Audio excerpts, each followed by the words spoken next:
Welcome to the Learning Pines YouTube. We hope this video helps. You start by preparing both virtual machines and the host-only network so traffic never touches the external LAN.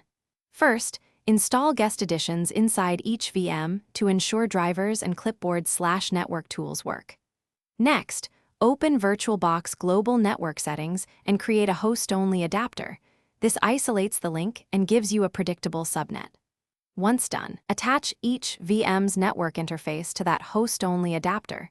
This immediately places them on the same virtual switch for direct communication. Now you assign addresses and verify the link.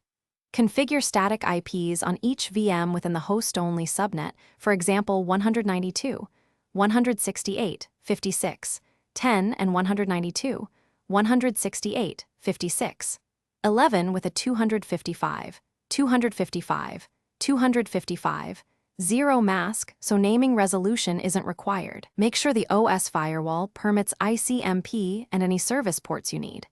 Otherwise, pings and connections will fail. Then test with ping. Finish by tightening settings and capturing a working snapshot so you can roll back. If you need internet too, add a second adapter set to NAT while keeping host only for VM-to-VM traffic. This separates internal and external routes. Make sure routes and DNS are correct inside the VMs. If things go wrong, first check that each VM uses the host-only adapter, confirm no IP conflicts or overlapping subnets, and verify the host-only DHCP or static IPs are correct. These fixes resolve most issues.